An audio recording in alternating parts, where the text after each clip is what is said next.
ব্রজদেবীগণ উজাড় করে গোবিন্দকে প্রেম দিলেন, বললেন, শ্যাম, আমাদের মনোবাসনা কি পূর্ণ হবে না? গোবিন্দ বললেন, অবশ্যই হবে। এমন সময় গোবিন্দের বামে রাধারানী এসে আবির্ভূত হলেন। কারণ রাধারানী ছাড়া রাস কেমন করে হবে? তিনি যে রাসেশ্বরী, সমস্ত গোপী শ্রেষ্ঠা শিরোমণি। তাই শুরু হলো মহারাস। যখন সেই মহারাস শুরু হলো, যত গোপী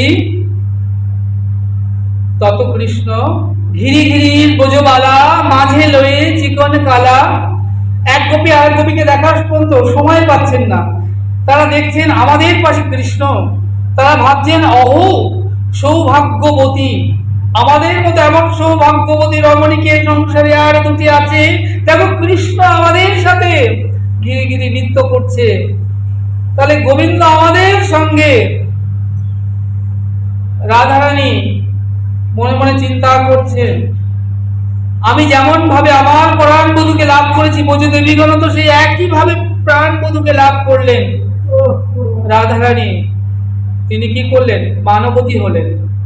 আর ব্রজগোপীদের মনে অহং এলো, অহংকারে যেই এলো যে আমাদের মধ্যে এমন সৌভাগ্যবতী রমণী এই জগতে আর দুটি নেই, আমরাই শ্রেষ্ঠা এই জগৎ সংসারে।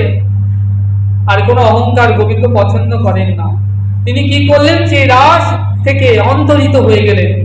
আর যখন রাস থেকে গোবিন্দ চলে গেলেন, তখন ব্রজগোপীদের অন্তরে যে কৃষ্ণ বিরহ সৃষ্টি হলো।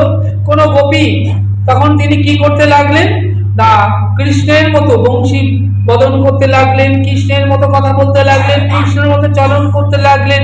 কিন্তু কতক্ষণ? বেশিক্ষণ নয়। তারা এক সময় কৃষ্ণ বিরহে অস্থির হয়ে পড়লেন।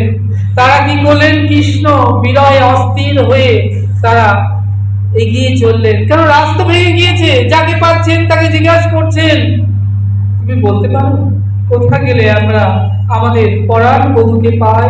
কাহা যাই, কাহা গেলে আমরা পরাণ বধূকে পাই?